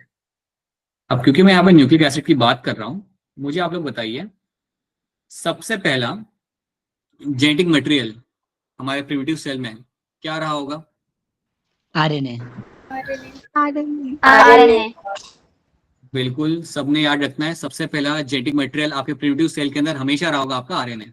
RNA is always going to be your first primitive genetic material, that will be RNA all the time. ये बात आपको भूलनी नहीं है, ठीक है? RNA आपका रहेगा जेनेटिक मटेरियल, अभी भी याद रखना, वापस ये टर्म आपके सामने आएगा इसलिए। तो पहले बात ये बात रखना कि सिडनी फॉक्स ने यहाँ पे क्या बोला कि simple monomers can form the complex monomer can be complex polymer can form, ठीक है, by providing them some kind of heat. अब आप ये बात को समझो आराम से, आपके ऑर्गेनिक मॉलिक्यूल्स हैं, they will come together, right? आपको एक सेल में क्या चाहिए? सेल के अंदर आपके होते हैं organic molecules, you have proteins, lipids, nucleic acid आपके होते हैं सेल के अंदर, या आउटर कवरिंग। तो देखो यहाँ पे होता क्या है, कई सारे साइंटिस्ट ने कुछ स्ट्रक्चर्स बनाए थे लैब के अंदर, और they have done some experiment to see some structures getting formed in the lab, और वो जो स्ट्रक्चर्स थे ना वो कुछ ऐसे थे, एक स्पेरिकल स्ट्रक्चर था, उसके अंदर थे आपके organic molecules, in that you are having your organic molecule like something, let's say ये है मेरे यहाँ पे, these are my proteins, you are having something like your lipids, let's assume that these are my lipids over here, this is my protein, उसी तरीके से you are having certain amount of nucleic acid भी आप यहाँ पे बन गए थे, न्यूक्लिक एसिड भी आप यहाँ पे बना लिए थे, सो फाइंडिंग सम न्यूक्लिक एसिड भी आपको यहाँ पे दिख रहे हैं। सो ये सारे ऑर्गेनिक मॉलिक्यूल्स आपको यहाँ पे देख पा रहे हो, और ये सारे ऑर्गेनिक मॉलिक्यूल्स को हमने रखा हुआ है एक आउटर कवरिंग के अंदर। अब ये आउटर कवरिंग यहाँ पे क्या है, तो आउटर कवरिंग जो आपकी यहाँ पे आपको दिख रही थी, that was made up of my water film, thin film of water. So कई बार साइंटिस्ट ने क्या देखा कि उनके एक्सपेरिमेंट के दौरान सारे ऑर्गेनिक मॉलिक्यूल यहाँ पे साथ में आ रहे थे, और अगर मेरे सारे मॉलिक्यूल साथ में आके जुड़ रहे हैं तो इस इवेंट को हम बोलते हैं एग्रीगेशन। इस इवेंट को हम बोलते हैं यहाँ पे as a aggregation, aggregation of biomolecules. सारे बायोमोलिक्यूल्स यहाँ पे साथ में आ रहे हैं, सारे एक दूसरे के साथ यहाँ पे जुड़ रहे हैं, और बायोमोलिक्यूल्स का आना और यहाँ पे जुड़ने के बाद यहाँ पे क्या हो रहा है, उनको एक आउटर कवरिंग यहाँ पे मिल गई है। ये जो आउटर कवरिंग आपको यहाँ पे मिली किससे बनी हुई, it is made up of my water, is the thin film of water. जो आउटर कवरिंग आपको यहाँ पे दिख रही है, it is made of my thin film of water. अब क्योंकि आपकी outer covering thin film of water से बनी हुई है, इसको मैं रियल सेल नहीं कह सकता, I can not call it as a living cell, क्योंकि ये लिविंग सेल कभी भी डिवाइड नहीं कर पाएगा। लेकिन आप ये बात तो समझ पा रहे हो कि जब उन्होंने ये बनते हुए देखा, दे वर वेरी श्योर दैट कि मॉलिक्यूल्स जो ओशन में होंगे ना, ये साथ में आ सकते हैं and they can stay together. और अभी इनको कौन बांध के रख रहा है, इनको बांध के रख रहा है आपका यहाँ पे थिन फिल्म ऑफ वाटर। यहाँ पे प्लाज्मा मेम्ब्रेन नहीं है, you have a thin film of water which is the outer covering, and such structures are called as my कोकरवेट्स।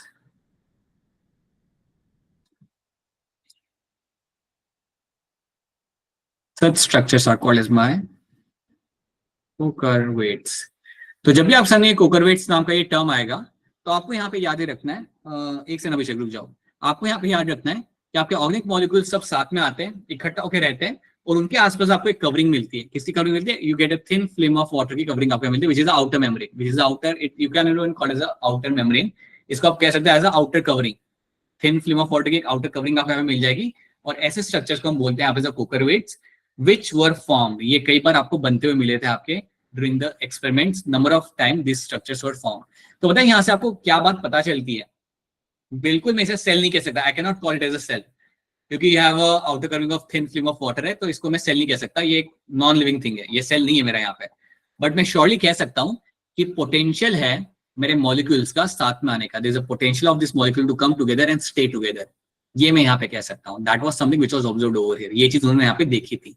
तो बिल्कुल हो सकता है कि ऐसे ही हुआ होगा और ऐसे ही करते हुए आपका एक सेल यहाँ पे बना होगा। बताओ अभिषेक क्या सवाल है आपका यहाँ पे, टेल मी।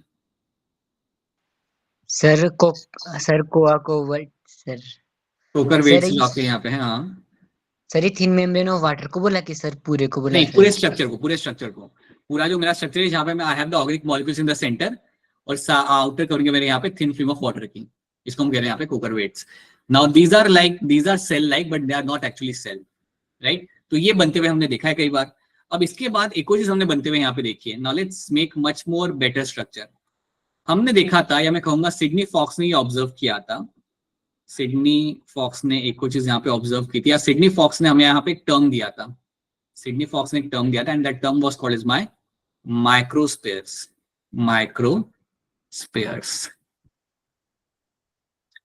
माइक्रोस्फेयर्स क्या होते हैं? Now these are my primitive cell, इनको मैं कह सकता हूं as a primitive cell. I tell you why. Microsphere में आपको मिलेगी आउटर कवरिंग, और जो आउटर कवरिंग यहाँ पे आपको मिलती है माइक्रोस्फेयर्स के अंदर, that is made up of my lipid and protein. So this outer covering is made up of my lipid plus protein. और ये कैसे बनी? ये भी वैसे ही बनी है, सब लोग यहाँ पे एग्रीगेट हुए, सब लोग यहाँ पे इकट्ठा हुए हैं, because of the heating and condensation process की वजह से सारे यहाँ पे मॉलिक्यूल्स इकट्ठा हुए हैं, and they found the outer covering of lipid and protein, और अंदर आपको मिल जाते हैं कई सारे organic matter. So inside you are able to see different types of organic matters were seen. तो ऐसे स्ट्रक्चर्स बनते हुए मिले थे हमें अगेन लैब के अंदर, and these structures were called as my microspheres. इनको हम बोलते हैं आप एज अ माइक्रोस्फेयर्स। तो जब आपके सामने माइक्रोस्फेयर नाम का टर्म आएगा तो याद रखना, इनको मैं कह सकता हूं as a primitive cell. I can call them as a primitive या प्रोटो सेल मैं कह सकता हूं, जिनमें से मेरे प्रोकैरियोट्स बने होंगे। सो दीज माइक्रोस्फेयर विल हैव, इनके पास आउटर कवरिंग है, समझो इस बात को, they will show the outer covering made up of my lipid and protein. ये किसने ऑब्जर्व किया था? ये ऑब्जर्व किया था आपके सिडनी फॉक्स ने, और उन्होंने इन्हें टर्म दिया था एज अ माइक्रोस्फीयर्स, राइट। अंदर याद रखना, अंदर you have the organic molecules, inside you have the organic molecules. अब जब मैं यहाँ पे ऑर्गेनिक मॉलिक्यूल्स यहाँ पे कह रहा हूं, तो आपको एक और चीज याद रखनी कि यहाँ पे आपको मिलेगा genetic material, you will have the genetic material, and that genetic material या वहां पे जो न्यूक्लियोसाइड होगा, that is going to be the RNA. तो यहाँ पे आपको मिलेगा RNA as a genetic material, as your genetic material. अब कोई भी चीज को अगर मैं बोलूं कि वो सेल है, अगर सिडनी फॉक्स कह रहा है कि ये जो माइक्रोस्फीयर यहाँ पे बने ये एक्चुअली में सेल है, तो ये तब वो कह सकता है जब ये सेल मेरा डिवाइड करेगा। एंड सिडनी फॉक्स ने ऑब्जर्व किया कि माइक्रोस्फीयर्स आपकी डिवाइड कर रहे थे वाया बाइनरी फिजन। आपने ये टर्म सुना होगा, फिजन आपने टर्म कभी ना कभी सुना होगा, so is a term called as my binary fission. और इन्होंने ऑब्जर्व किया कि बाइनरी फिजन के थ्रू आपके माइक्रोस्फीयर्स आपके यहाँ पे डिवाइड कर रहे थे। आपको इतनी ही बात याद रखनी है, आपको इसके बियॉन्ड नहीं जाना। या फिर कि माइक्रोस्फीयर्स जो आपके यहाँ पे बने थे, they were having the organic content in the centre, और बाहर के साइड पे आउटर मेम्ब्रेन आपकी थी यहाँ पे लिपिड और प्रोटीन से बनी हुई, और ये बनते हुए उन्होंने यहाँ पे देखा था। So we can say that कि इसमें से ही आपका पहला प्रोकैरियोटिक सेल बना होगा। From this only the first prokaryotic cell must have been formed. तो इतनी बात पहले आपको यहाँ पे याद रखनी है। And they were dividing, interesting बात ये थी कि ये लोग डिवाइड कर रहे थे via binary fission, which is a trait of a cell. एक सेल का ट्रेट ही होता है कि वो डिवाइड करता है, और यहाँ पे आपको बाइनरी फिजन होते हुए आपको यहाँ पे मिल रहा था। तो ये बात याद रखना। और जब माइक्रोस्फीयर आपको यहाँ पे मिलता है ना, जब आप ये टर्म लगाते हो माइक्रोस्फीयर, तो याद रखना it is my primitive cell. और प्रिमिटिव सेल के लिए एक और हम नाम यहाँ पे यूज कर सकते हैं, protobiont cell. So microsphere is a very good example of my protobiont cell, and protobiont cell का मतलब यही होता है simple language में, it is my primitive cell. It is my primitive cell.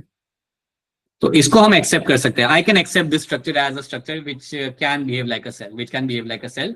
और कहा जाता है कि इसमें से ही आपका पहला प्रोकैरियोट बना होगा। ऐसे सेल्स के अंदर से आपका फर्स्ट प्रोकैरियोटिक सेल आपका बना होगा। क्या आपको ये बात यहाँ पे समझ आ रही है? Is this thing clear to all of you? Yes. सब लोग बता दो, ये सब समझ आ रहा है नहीं आ रहा आप लोगों को? यहाँ पे सिडनी फॉक्स ने आपको यहाँ पे कुछ टर्म दिया था, microsphere. Microsphere is nothing but a cell like structure which will have outer covering of lipid and protein. Outer covering आपके यहाँ पे लिपिड एंड प्रोटीन की, और बीच में आपको लेंगे आपके ऑर्गेनिक मॉलिक्यूल्स। अब इसके अंदर ही आपको यहाँ पे आपका आरएनए मिल सकता है एज ए जेनेटिक मटेरियल, क्योंकि मैंने आपको पहले बोला था आरएनए आपके प्रिमिटिव सेल के अंदर था एज ए जेनेटिक मटेरियल, बाद में डीएनए ने उसे रिप्लेस किया। Okay, and such cells can be also called as my protobiont cell because they are my primitive cell, क्योंकि ये मेरे यहाँ पे प्रिमिटिव सेल, इसको मैं बोल सकते हैं एज अ प्रोटोबायंट सेल। इतनी बात आपको यहाँ पे याद रखनी है। देखो इस चैप्टर में ना यहाँ से हर एक स्टेप पे क्या हुआ तो आपको नहीं समझना आपको, लेकिन ये टर्म्स आपको याद रहेंगे because these terms can come as a potential question. ये टर्म्स आपके साथ पोटेंशियल क्वेश्चन की तरह आ सकते हैं, तो ये इसलिए टर्म्स याद रखना। याद रखना पहले मोनोमर बनाया था हमने, उसमें से हमने बनाया था हमारा कॉम्प्लेक्स पॉलीमर, मतलब हमने पहले बनाया था amino acid, then we have made our protein. और फिर हमने क्या किया, जब हमारे प्रोटीन्स या जब हमारे प्रोटीन्स लिपिड्स हमें बनने लगे, ये सारे इकट्ठा हो गए, so we call them as aggregation of my biomolecules.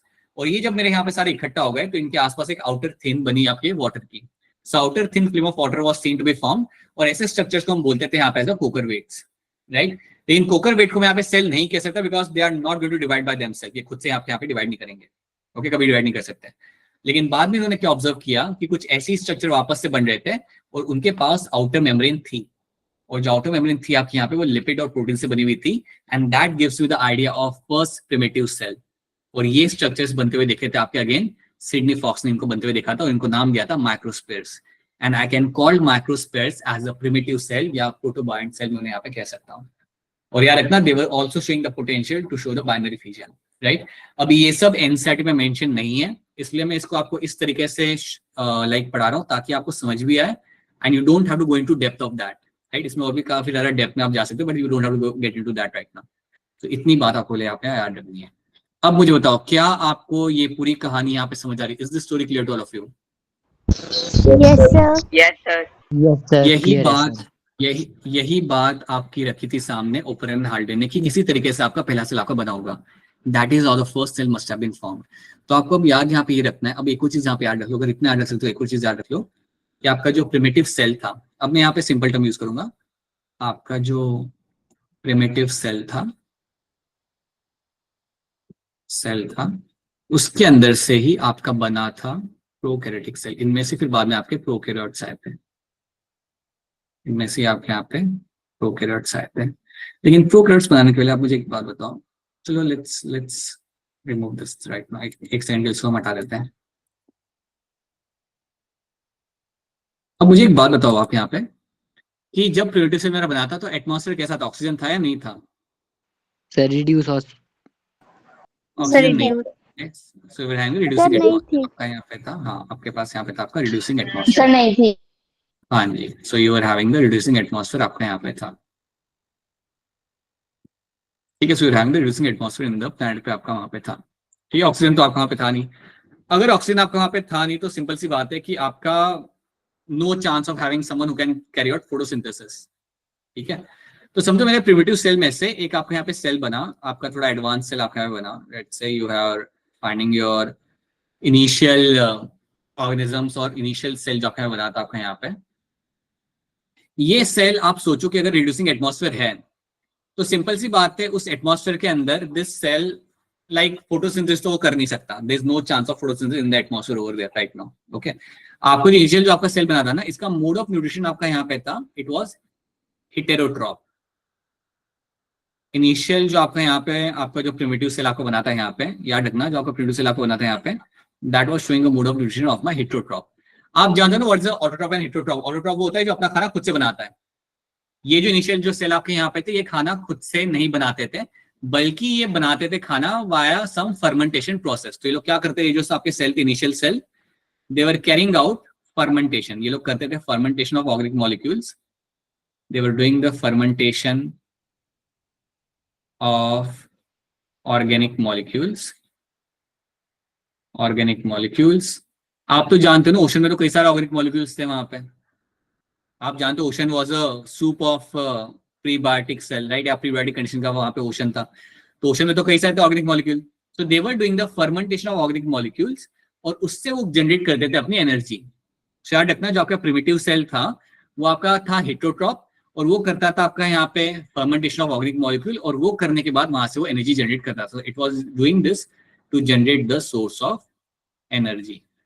और इसलिए याद रखना जो आपके जो इनिशियल प्रिमिटिव सेल्स हुआ करते थे, दे वर माय कीमो हेटेरोट्रॉप। ये बात याद रखना, they were my chemo heterotrophs.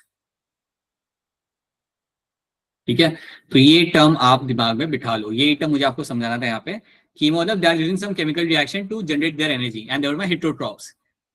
ठीक है, they were my heterotrophs over there. So they were consuming the organic molecules and then उसका फर्मेंटेशन करते थे वो लोग। आसपास का जो ऑर्गेनिक मॉलिक्यूल था उसको लोग एक अंदर लेते थे, and then they were doing the fermentation of the organic molecule to generate energy, and that's why they are called as my chemo heterotrophs. तो अगर आपसे कोई पूछे कि जो पहला सेल था प्लेनेट पे, जो आपका पहला प्रिमिटिव सेल था प्लेनेट पे, वो कैसे अपना खाना खाता है, what was the mode of nutrition, तो आपका आंसर होगा आंखें बंद करके, they were my chemo heterotrophs. They were all my chemo heterotrophs. और वो क्या कर रहे थे वहां पे, वो जो मेरे प्रिमिटिव सेल थे, they used to consume nearby organic matter, और फिर उसके बाद उसको वो फर्मेंट करते थे, और इससे उनकी वहां पे एनर्जी जनरेट की जाती थी, and that is how they were surviving.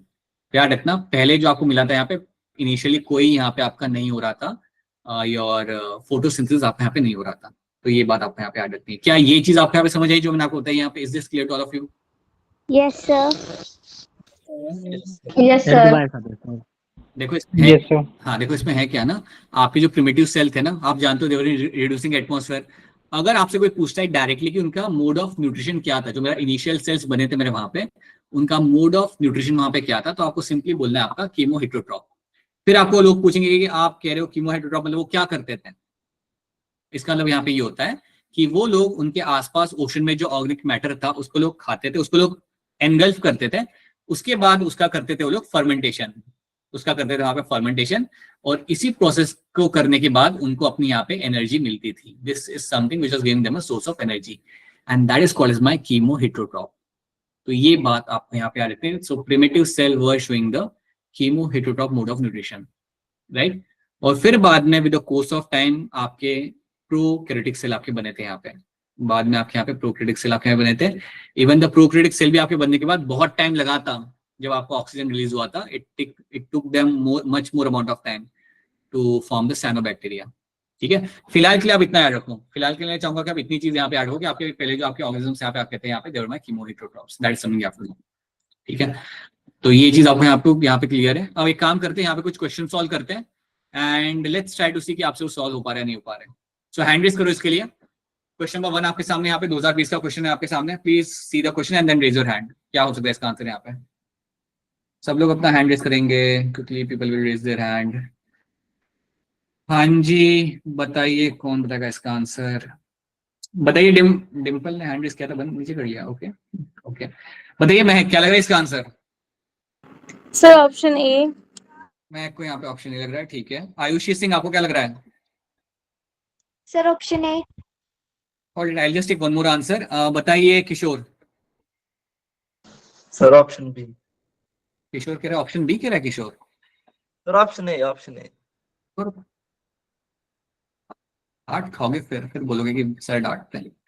So you'll find yes, this will be correct answer. You have a methane, you have H2, you have ammonia, water vapor उसने यूज किया था at a temperature of around like 800 degrees Celsius. So yes, option A becomes the correct answer. ये किया था आपके Stanley Miller ने। Alright, खुद से पढ़ो क्वेश्चन को एंड देन हैंड रेज करो, मैं हेल्प नहीं करूंगा यहाँ पे। Read the question by yourself and then raise your hand. बताइए डिम्पल, क्या होगा इसका आंसर?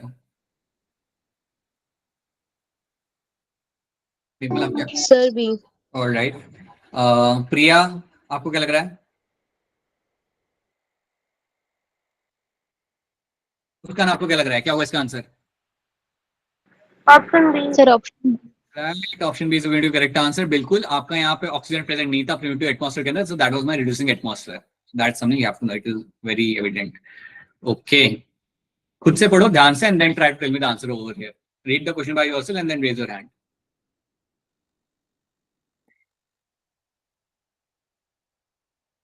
बताइए प्रियांशी, क्या होगा इसका आंसर?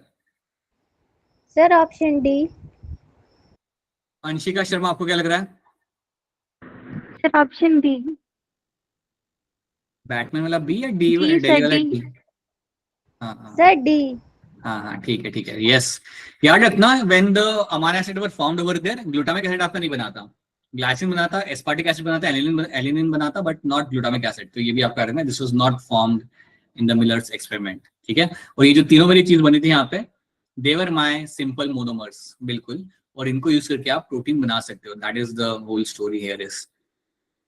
ये ध्यान से करना, इसमें थोड़ा सा दिमाग दौड़ाना है आपको और देन करना है, तो एकदम से जल्दबाजी में मत करना। टेक योर टाइम और सही सीक्वेंस मुझे यहाँ पे बताओ कि क्या सही सीक्वेंस आपका यहाँ पे आपके हिसाब से बन के आ सकता है। टेक योर टाइम, बट गलत मत करना। ये हितेश, आराम से देख लो इस क्वेश्चन को, just take your time and then try to answer this.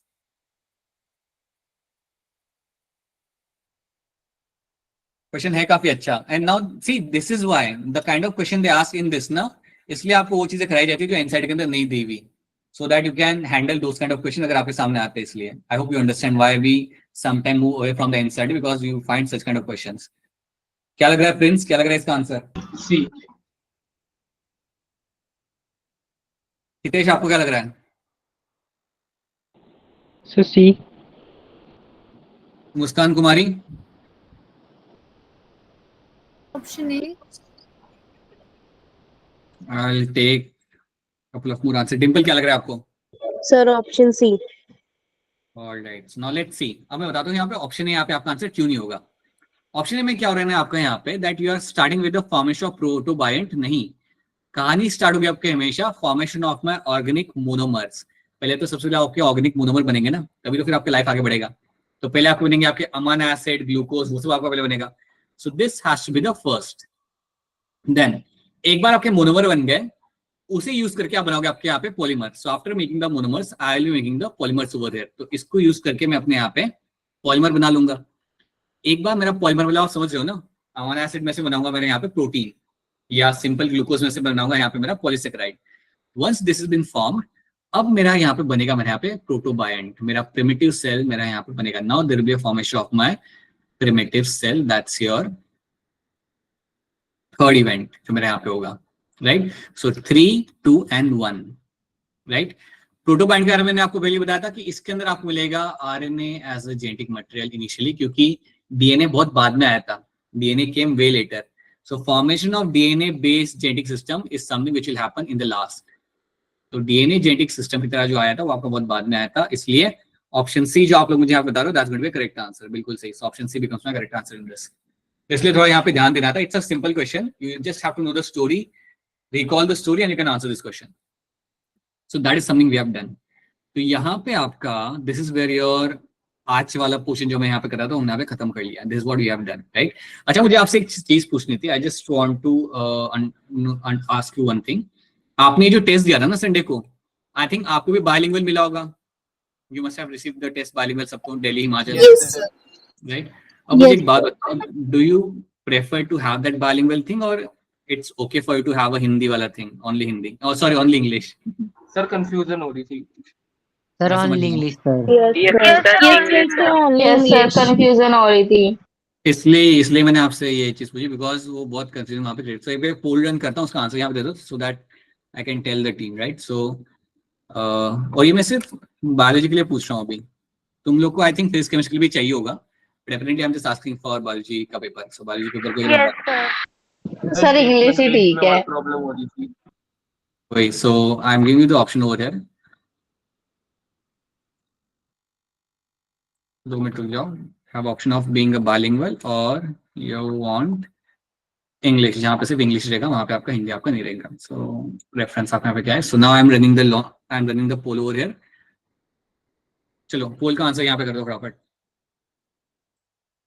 And pole के आंसर करने के बाद also then we have more 15 minute जहाँ पे आप अपने डाउट्स क्लियर कर सकते हो। एंड डाउट्स क्लियर करने के लिए आई होप आज का लेक्चर आप सबको यहाँ पे समझ आ रहा है। आई होप जो हमने यहाँ पे कवर किया it is clear to all of you. NCERT में से Yes, sir. आज जो कराया था एक बार पढ़ जाना please, go to the NCERT जो भी आज हमने यहाँ पे किया था। एंड या do that thing, I will share with you the assignment जो भी रहेगा वो मैं आपके साथ एक बार शेयर कर दूंगा, ठीक है। इस वाले चैप्टर का सर? सारे चैप्टर का एक साथ असाइनमेंट नहीं मिलेगा आपको, इसी पोर्शन का नहीं, मैं ये मिलेगा। पूछ रही हूँ इस चैप्टर का असाइनमेंट हो गया ना, अभी जो ये चैप्टर स्टार्ट कराया है। हाँ, इसी चैप्टर का दूंगा मैं यहाँ पे। By the way principle of inheritance का आपका टेस्ट आने वाला है। अच्छा एक बात बताओ मुझे, उस चैप्टर को लेकर कोई कंफ्यूजन पार्ट है, कुछ ऐसा है जिसमें अभी भी आप अटक रहे हो या सब ठीक है? Sir pedigree analysis. Yes sir, pedigree analysis. Not a big deal, वो कर लेंगे ठीक है। और कुछ? Chromosomal disorder. सर लिंकेज हाँ? का दो सर। वो तो क्लास में नहीं था अभिषेक बेटा, आप तो तब लिंकेज, ऑब्वियसली लिंकेज का इशू रहेगा, क्लास में नहीं थे, लिंकेज भी रहेगा और भी रहेगा। और like let's try to see that, let me see if I can find some time slot to resolve that thing. Sir लगता है आपको दोबारा से पूरा चैप्टर पढ़ाना पड़ेगा, सबको हर में डाउट है। युक्ति कैसे कह रहे हो आप? कितनी इजीली आपने बोल दिया कि पूरा चैप्टर पढ़ाना पड़ेगा, राइट। अच्छा, सम पीपल हैव क्योंकि सबको अलग अलग टॉपिक में डाउट है ना। डिसऑर्डर में क्रोमोसोम पता नहीं क्या ही आपको यहाँ पे डाउट आ रहा है यहाँ पे, that is something which is quite simple. हाँ जी हितेश, कुछ पूछना चाहते हो आप, बताइए।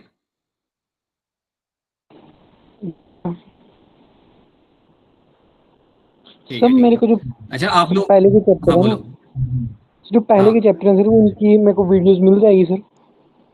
मिल जाएगी, वही मैं कह रहा हूँ, ग्रुप के ऊपर ही आपको उसका लिंक आपको मिल जाता है, बट मैं आपके साथ एक बार सेपरेटली शेयर कर दूंगा, फिर आप उसे सेव कर लेना, ठीक है। बाकी आपको ग्रुप के अंदर ही आपको लिंक होता है डिस्क्रिप्शन के अंदर, ठीक है। अच्छा आई होप सबने यहाँ पे अपना भेज दिया, अपना वोट कर दिया है। सिर्फ 23 लोगों ने किया अभी तक वोट, बाकी लोग क्या कि देना ही, बाकी भी बोला लाइक नहीं देना test. There's nothing like English and bilingual. People are like, all right, ठीक है, so I'll just end the poll right now. So okay, I have received your, one of you is there who wants a bilingual test. कोई है आप में से एक इसको Hindi English चाहिए? All right, ठीक है, Deepti has shared the link over here. All right, now tell me अगर आपके कोई डाउट्स है ना, स्पेसिफिक डाउट्स, ये आखिरी 15 मिनट हम लोग यूज करें बेसिकली डाउट्स के लिए। So now tell me अगर कोई स्पेसिफिक आपके डाउट्स है, कंसर्न्स है, then please let me know that. जैसे आपने मेरे से शेयर किया यहाँ पे doubts in the term question वाले doubts, right. So you can not tell me right now कि सर मुझे क्रोमोसोमल डिसऑर्डर पढ़ा दो 15 मिनट के अंदर, नॉट लाइक दैट। आपने अगर असाइनमेंट सॉल्व किया उसमें अगर आपको कोई कंसर्न्स आ रहे, क्वेरीज आ रहे, then please get back to me, उसको आप बताओ मुझे, उसे रिजॉल्व करते हैं। अच्छा वन मोर थिंग, मैंने आपके साथ जो सेल वाला शेयर किया, आई थिंक कुछ बच्चों ने मुझे करके शेयर किया है, Muskan Kumari has done that, Piyush has done that, एक दो बच्चों ने और भी शेयर किया हुआ है मेरे साथ, Shagun has done that, Abhishek has done that, तो बाकी लोग भी करिए, प्लीज डू दैट। और मैं जानता हूँ कि वो थोड़ा आपके लिए ज्यादा हो सकता है। आई विल नेक्स्ट टाइम अगले जो 2 चैप्टर होंगे उसके क्वेश्चन मैं थोड़े कम दूंगा आपको, I will make it like let's say 45-50, and एक टाइम पे मत करो, like take your time to do those questions, right? Take like दिन में 10 कर लिए, शाम को 10 कर लिए, डू लाइक दैट। हाँ जी जी, बताइए क्या सवाल है आपका, बोलिए। सर क्या हम कह सकते हैं कि जो प्रिमिटिव सेल था बैक्टीरिया का वो आर्की बैक्टीरिया हो सकते हैं क्या? नहीं, अभी उनसे बनाएंगे। सो मैं जब एक प्रिमिटिव सेल कह रहा हूँ ना, तो I am not giving them a term of archaebacteria और साइनोबैक्टीरिया, राइट? मैं अभी नहीं कह रहा, लेकिन उसी सेल में से जो प्रिमिटिव सेल में जो मेरा था ना, उसमें से मेरा प्रोकैरियोट्स बनेंगे, उसमें से मेरा आर्कीबैक्टीरिया बनेगा पहले, राइट? क्योंकि जब देखो अनीशा, मैं इसलिए पता है क्यों टर्म यूज नहीं कर रहा आर्कीबैक्टीरिया, बिकॉज आर्कीबैक्टीरिया मैं टर्म यूज कर रहा हूँ, दैट मीन्स उसके अंदर होगा DNA as a genetic material. लेकिन जब मैं कह रहा हूँ it's a primitive cell, I can actually have RNA as a genetic material, yes है ना? So that is why I'm not using that term, but yes, उसमें से आपका बनेगा, इन प्रिमिटिव सेल्स में से अल्टीमेटली आपके प्रोकैरियोट्स बनना चालू करेंगे, और जो पहला प्रोकैरियोटिक सेल आपको बनेगा that is going to be the archaebacteria, ठीक है? So that is the thing you will find happening, and then उसके बाद फिर आपका आगे बढ़ता जाएगा। अब उससे आगे क्या हो रहा है वो हमें ज्यादा डिटेल में नहीं देखना, हम अगले क्लास में इसको थोड़ा सा खत्म करेंगे सही तरीके से, and then will move on to your theories of evolution, जो काफी इंटरेस्टिंग होता है, एटलीस्ट मेरे लिए इंटरेस्टिंग है, so you will also find it interesting I guess. So that is something we will try to see. हाँ, सुमन कुमारी आपको मिल जाएगा सर, मैंने कर लिया है बट शेयर नहीं किया। हाँ खुशी, आप शेयर कर दीजिए, या please share that with me. Question solving के लिए again, if you have any queries with the question solving, then आपके पास डाउट सॉल्विंग ग्रुप भी आपके पास, उसके साथ साथ आप डायरेक्टली भी मेरे साथ शेयर कर सकते हो अगर आपको शेयर करना हो क्वेश्चन, तो सो you can resolve that thing, right? In case अगर आपके कोई क्वेरीज नहीं है ना अभी, तो आप you can, yeah, your lecture ends over here, you can actually leave if you have no queries or question, then yes, आपका लेक्चर यहाँ पे खत्म होता है, and yeah, you can have your rest for a while, ठीक है? बाकी I'm just waiting, if you have any queries or question then please ask your queries। बोलिए बोलिए अभिषेक, बोलिए। सर जल्दी जल्दी मम्मी ने सेंटेंसेस करा दो सर। क्या करा दो, क्या करा अभिषेक, क्या करा दो? बोलो अभिषेक, क्या कर रहे थे? what he is saying, क्या करना है?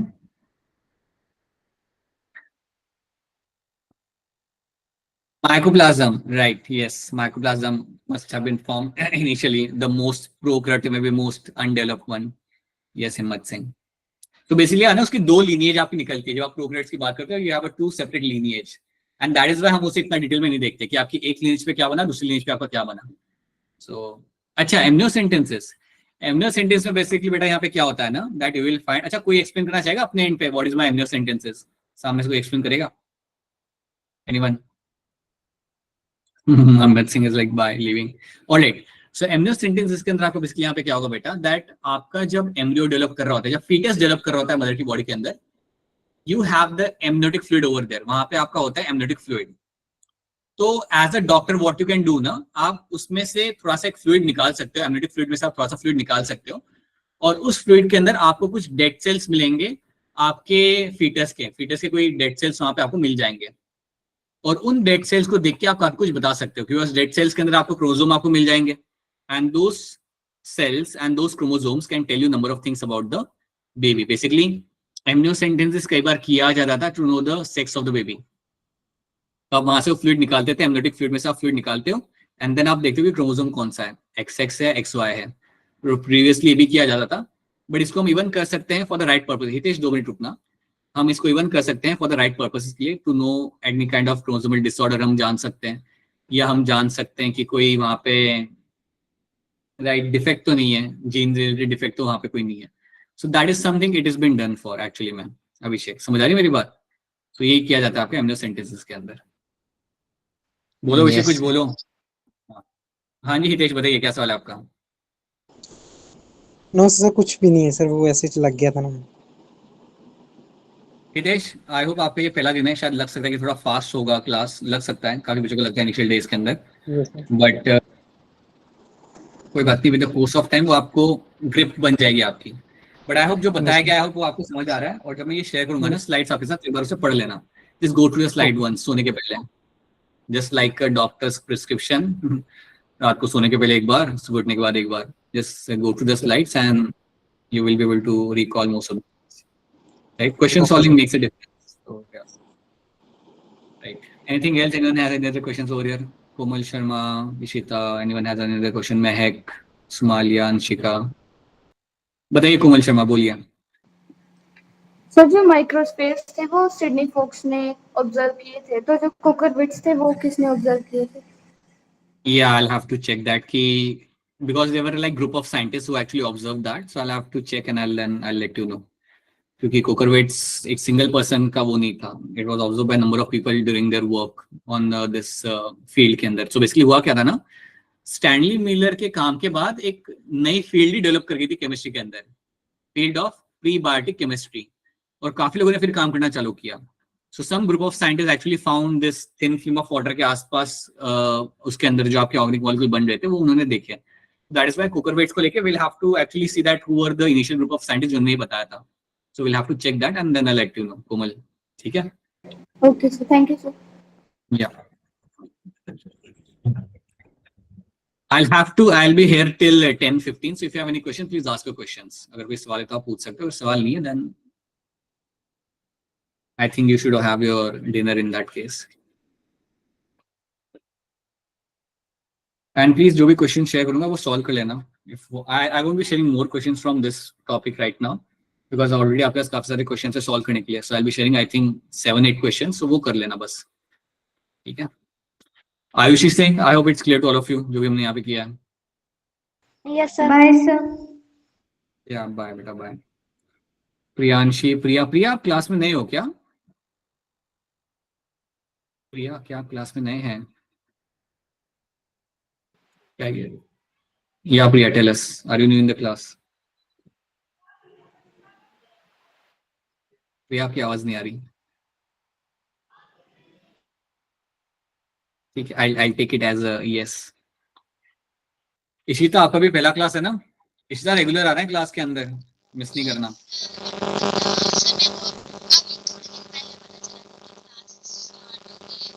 All right, Ishita, I cannot hear you actually, but yeah.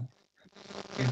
And Ayushi, one more thing, Ayushi, because it's a new chapter now, I think वो जो issue था ना आपका कि बीच में से आप आ रहे हो तो आपको समझ नहीं आ रहा, so that won't be there now. So I think you will be able to understand everything right from the beginning. ठीक है? बस अटेंड करना, क्वेश्चन सॉल्व करना, सो will have everything will fall in place for you. Right? हम लोग try करते हैं principal वाले चैप्टर का रिवीजन करने का, बीच में कभी ट्राई करते हैं. Let's see if we get time slot. Alright, so that's it. Thank you, sir. Good night, catch you again after few days. चलो, bye, bye, good night. Bye.